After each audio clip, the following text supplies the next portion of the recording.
Hello, I'm Valerie Piet. Welcome to IOHR TV. What gives us the confidence to trust our news sources in times of a pandemic? The January poll in the news report from the Reuters Institute noted that 46% of respondents didn't trust their favoured news source. In unprecedented times of a global pandemic, the public look to trusted news sources to call out when misleading or false news is being spread. Our guest today is Sally Lehrman, founder and CEO of the Trust Project, an international collaboration to strengthen public confidence in the news through accountability and transparency. The consortium, which involves about 100 news organisations, has created a set of digital standards called trust indicators that help the public and news distribution platforms to easily identify reliable news sites. Welcome, Sally. What made you create the Trust Project in the way that you have? And is it how you envisaged it would be now, 5 years further on? So the reason I started the Trust Project was that at the time, 5 years ago, we were experiencing in the news this decline in trust that had been going on for like 20 years probably, and had started from what I could see back when the news moved into the digital environment. And I had convened a group of editors from around the United States. I'm a journalist myself, and I'd convened them under the auspices of a university affiliation I had at the time. And editors were saying that they felt really distressed because journalism was really sinking to the lowest common denominator. They found themselves in competition with everything else on the web. Everything looked alike. People couldn't tell the difference, and the algorithms couldn't tell the difference. So they were doing things like, just headlines designed to be clickbait. They had invented things like showing a series of police mugshots. People had been arrested as just a way to get attention, or celebrity photos and things like that. And so they were regretting that, and they wanted to come up with some new ways to support ethics in this environment. And so I thought, well, why can't we flip the picture? Why can't we think of the digital space, or create a digital space that is supportive of quality news, supportive of journalism with integrity, and helps distinguish it, differentiate it, rather than forcing us all to compete in the worst way. And so I talked to folks that I knew at Twitter and at Google, and they said, yes, of course you can do that. You just have to train the algorithm. You can train the algorithm to recognize quality news. And I didn't realize how complicated that would be at the time. So I'm like, let's do that. So that was the beginnings of the Trust Project. Why did you take that approach? I had been a fellow at Stanford University at the Knight Fellowship program, and I went back and learned some things about user-centered design. And I thought, we have been talking in journalism a long time about trust, and we seem to be just talking to one another.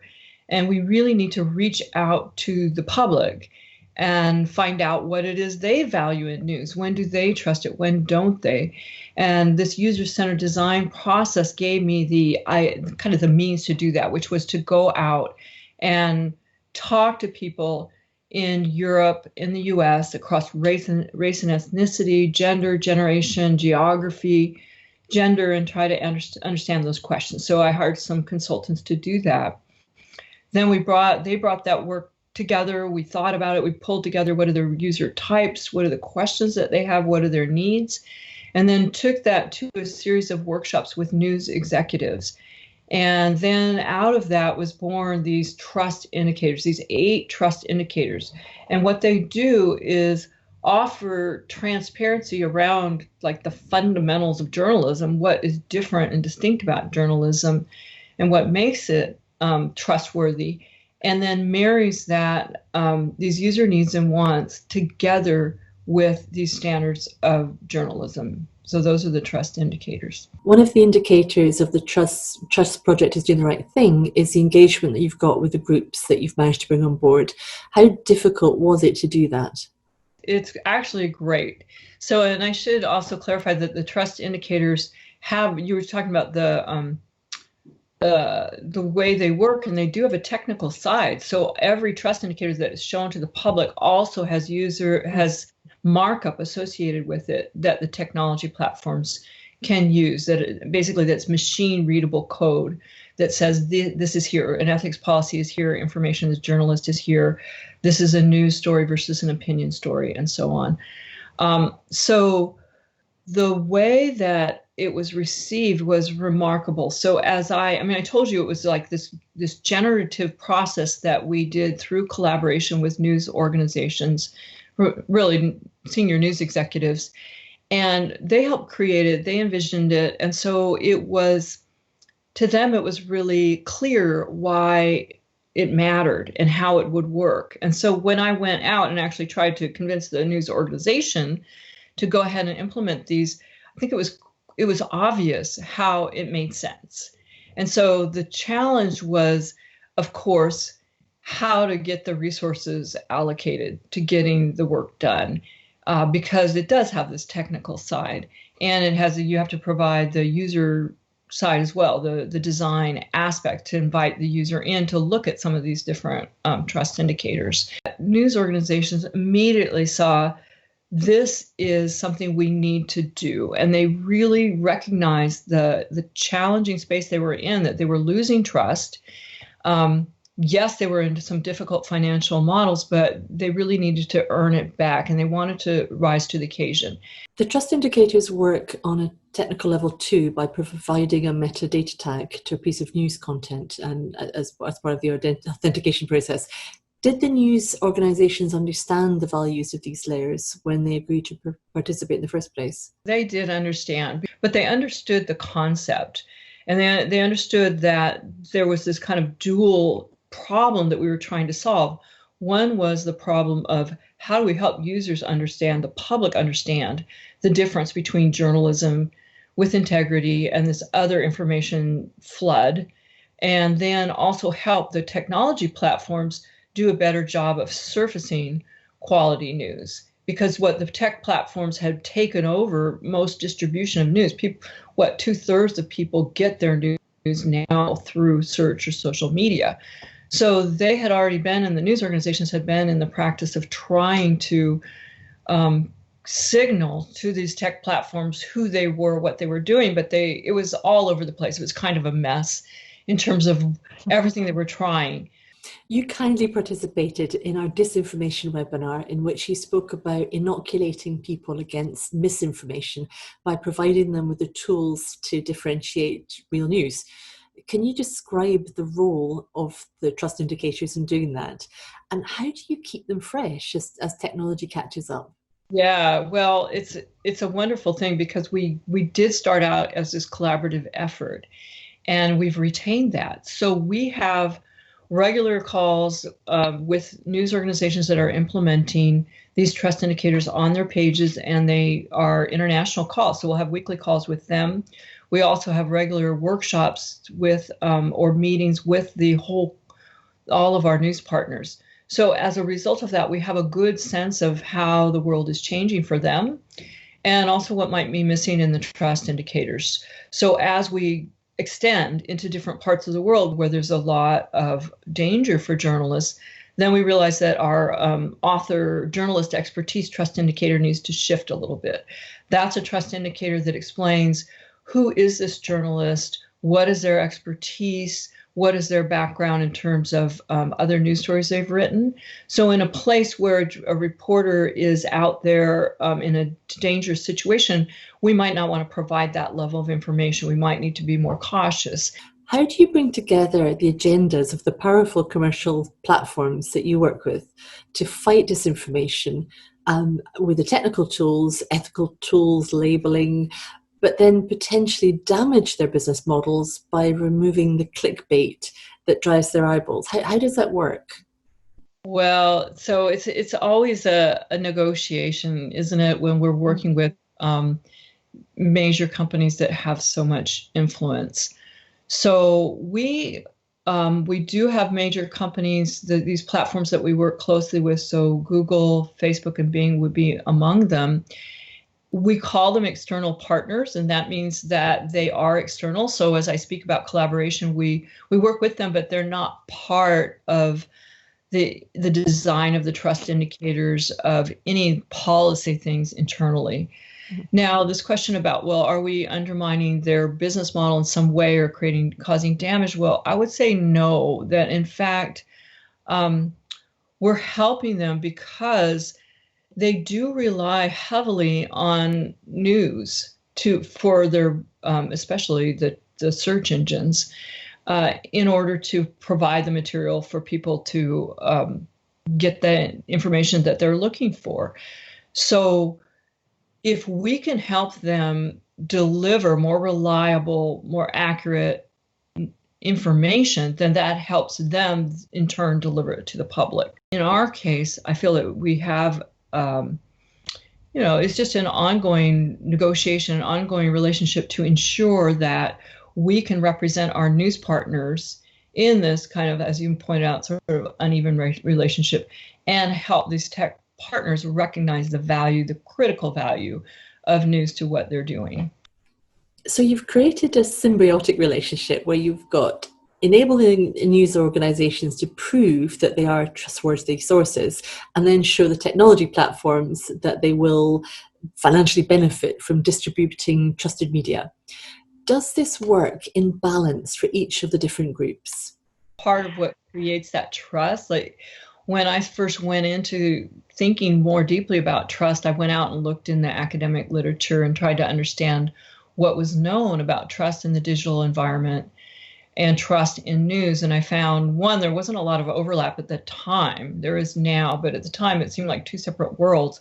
But the commonality was that trust really is built on relationship. So people trust an institution or an individual because they know that they share common ethics and values, that there's consistency and reliability behind their actions, like we know where they're coming from, so to speak, and things like being willing to correct your errors or admit to mistakes, and also that you're competent and know what you're doing, essentially. So getting to your question, I feel that this interaction, this ongoing interaction that we have with the technology platforms on behalf of the news organizations, and we bring them together as we can, that is helping to build this relationship, which will in turn not just build trust, but build an appreciation on the part of the platforms for what the news companies are offering to them. And I think the news companies also develop a greater appreciation for the challenges that the platforms are facing. Everybody's been reading the Reuters Institute Digital News Report for 2020 that noted that only 38% of people said they trusted their news most of the time. That seems like a small figure. In our parents' generation, everybody trusted the nightly news anchor on TV. But for the next generation, everybody's online, and that trust relationship has been eroded or has shifted at least. Do you think that your trust indicators will enable that trust point to be built back up again? And what does it look like for the next generation?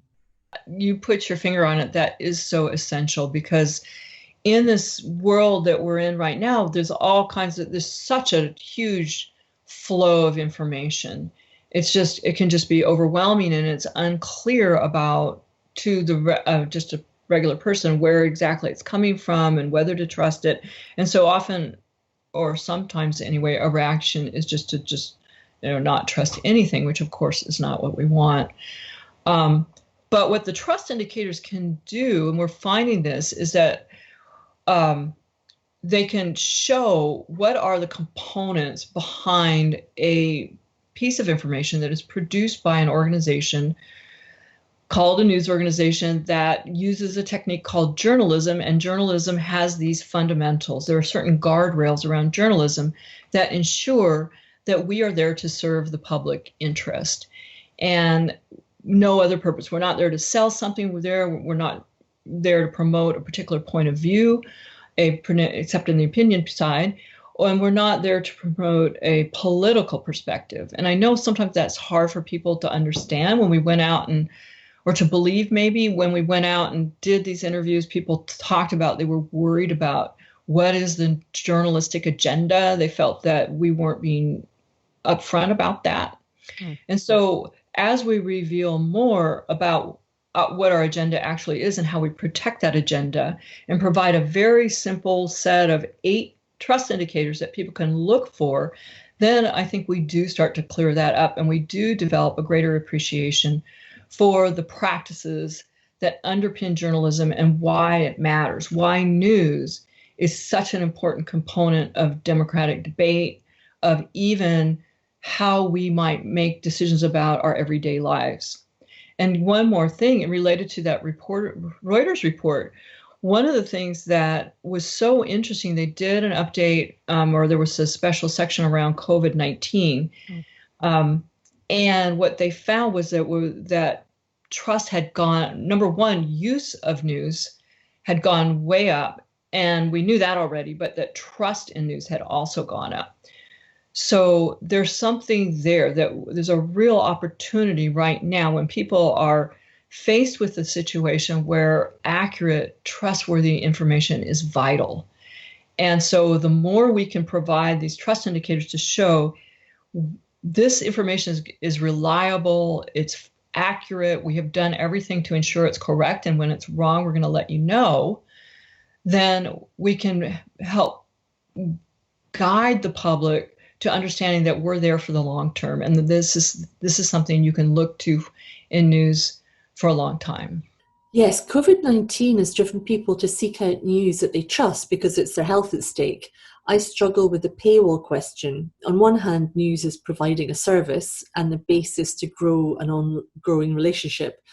But if you put content behind a paywall so people value it and journalists can get paid, what happens next? Are people willing to pay for quality news when it's not a pandemic? That is key, and that's part of the opportunity right now. So one of the things that we did early on was we asked a research organization at University of Texas at Austin to really validate, see whether these trust indicators work. And in fact, they found they did. They got, when it was an A/B experiment, half the people, about 1,200, saw the trust indicators on news stories and half did not. And so and they found statistically significant differences in trust in the site and trust in the journalist, and some other factors, including one that was very exciting, which was a higher willingness to pay. So when people knew that there was, like, the news organization had made this effort to be transparent and that there were these indicators on the page, then they did express a willingness to pay. So what we're trying to do now is see if we can draw that link. Like, how do we, to explore that? Like, can we help news organizations use these trust indicators, use this loyalty that they're building? So we think there's an equation from trust to loyalty, and then that can be transformed into a willingness to pay. So how's that going? We're experimenting with things like, if the subscription appeals point to the efforts the site is making regarding being transparent, operating with integrity, will that help? Will it help when it comes to people providing information, registering their information or subscribing to a newsletter? And I think it will. We're seeing some positive signs. There's nothing I can really report yet, but I do feel that we can transform this loyalty into a willingness to pay as we make it more clear what is the effort that goes into journalism, and secondly, the value behind it.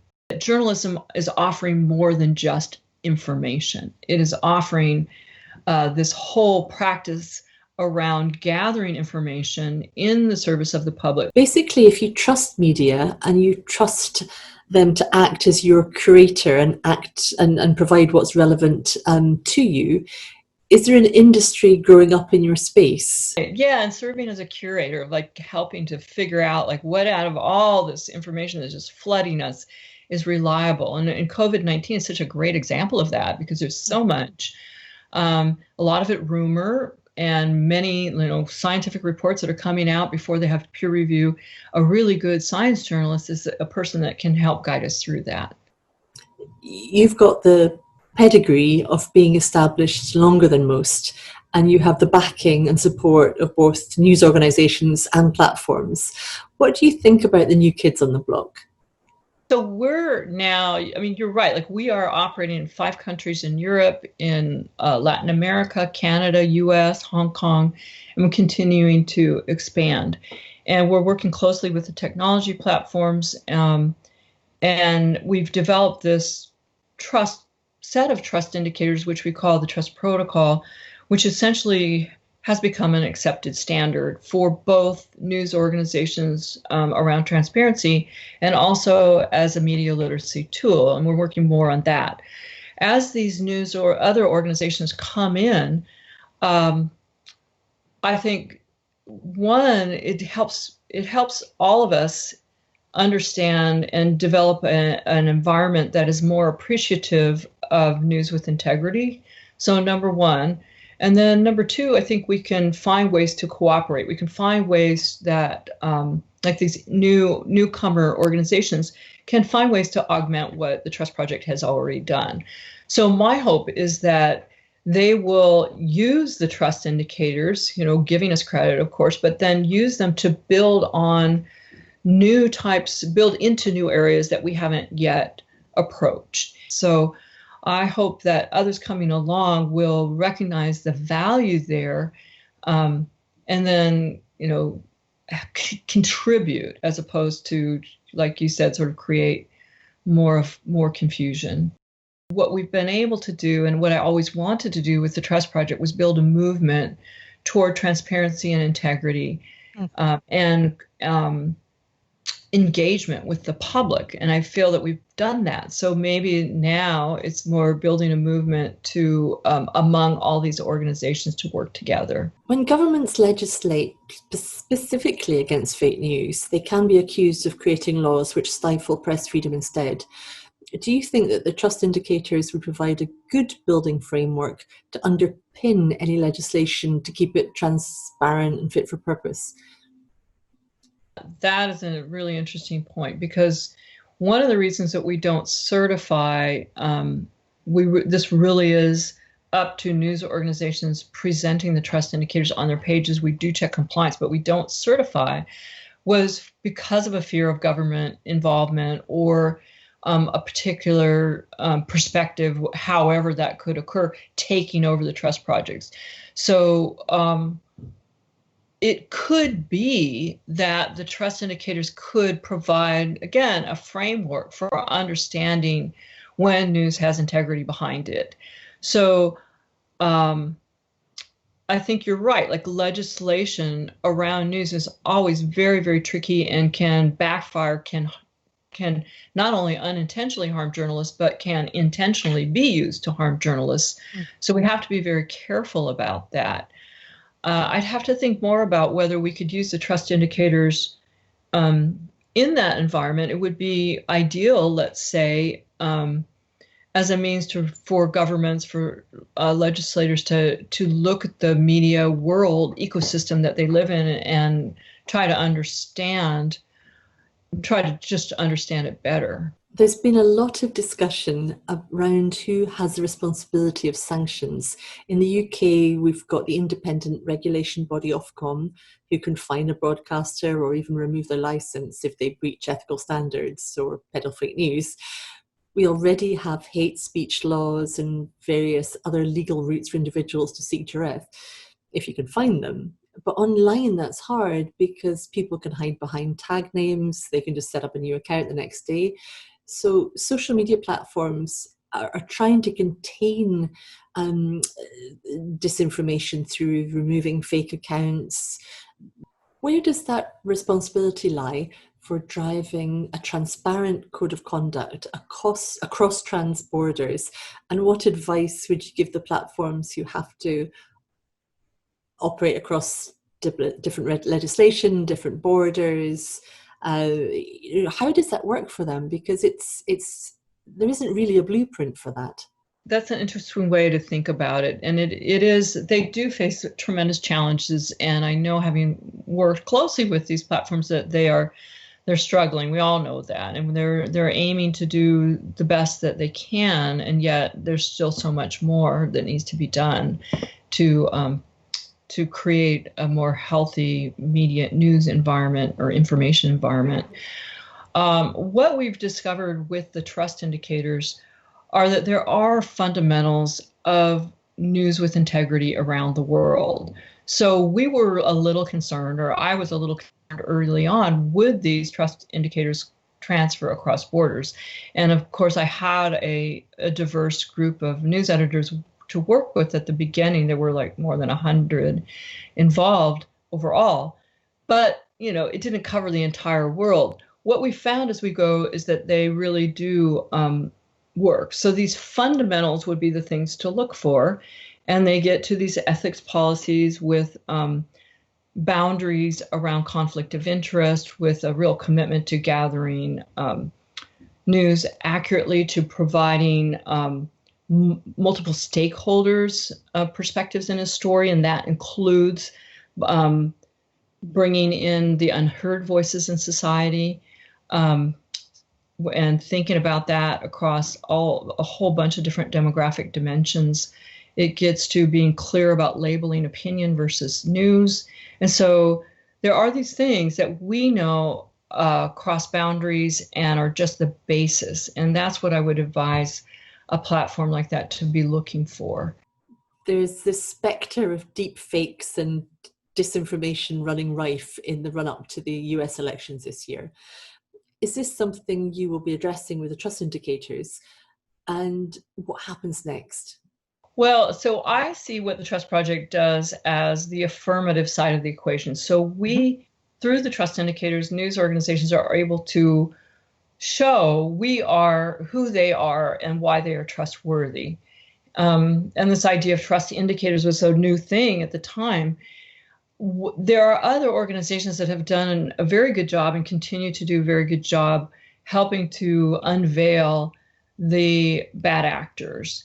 And I think of First Draft News and what they've been doing to teach journalists how to identify misinformation, disinformation, and then also the fact-checking organizations that are out there trying to do that for the public. So I think what we do is we all work together, and we each are taking on a different component of this problem. So in the run-up to the election, what we're doing is trying to really push out the trust indicators in a media literacy sense, get more news organizations to present them, but also on their pages, but also through social media campaigns. We're working on a PSA with a collaborative group with RTDNA and the University of Washington Center for an Informed Public. So all of these things are meant to push out these trust indicators as just a means for the public to look at a piece of information and see through their own eyes and their own values, is this something that I can trust? So one thing might matter more to you than to me. One person might care a lot about ethics. Some other might care more about diversity of voices in the news. Another might care about, do they make corrections well? We can each take those views to the trust indicators and then make our own decisions. Do you use the framework of the trust indicators to help to train AI developers? So with Google in particular, that's one of the ways that they use the trust indicators. So as they have human raters, as you know, that are evaluating news, and they use that to train the AI. So that's these trust indicators are one of the things that they use as they're assessing news and then training that.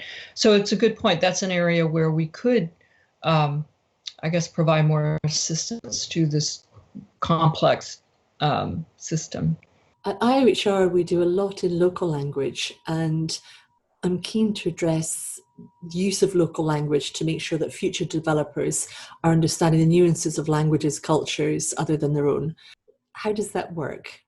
You're absolutely right. We really have to be careful as we're using AI to be sure that the biases of the developer or the trainer aren't in turn affecting the outcome in ways that we don't even understand. Because that's one of the aspects of AI, is that it kind of builds upon itself. And so at some point, as humans, we're having less influence on it. And it can go off into ways that then we can't even intervene with. So that really is key, that we understand that and think about it across a lot of dimensions. The Yeah, I would just say one of the things that we're trying to do is a little bit not, it's related in that what we're trying to do is go back, and I think I told you at the very beginning that what we did was talk to people about what it is they value in the news, when do they trust it, when don't they. So we're going back and asking those questions again. We're starting a new research project. And perhaps that's the kind of thing that developers need to do, is really use some of that user-centered design thinking so that they are developing not just for themselves or even the academic literature or whatever else they're relying upon, but are truly developing for this very diverse, changing, always changing, growing public.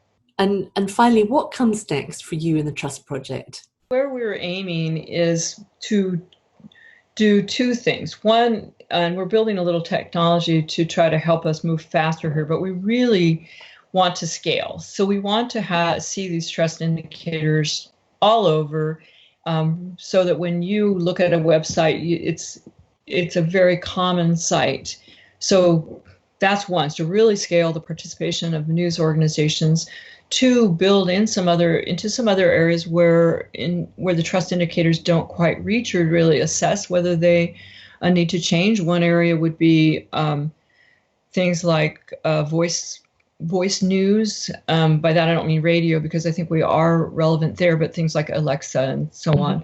And then the other component is to really enhance the civic and media literacy component aspect of what we do. So how can we help all the wonderful news organizations, or not news organizations, but the wonderful organizations that are out there working with students, with adults, to help them make their way through this flood of news? And how can we give them the trust indicators in a form that will really be useful to them, and then get the word out? So those are the two areas. And the way the news organizations have really stepped up to now, I mean, I just feel very encouraged, and I think we're going to continue to see that. Sally Lehrman, thank you so much for spending time with us today.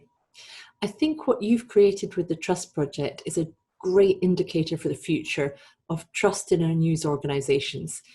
Thank you for joining us on IOHR TV. And from me, Valerie PA, I invite you to watch the other interviews that we have in the series of misinformation, because it's something that's not going away and we need to pay attention. Thank you.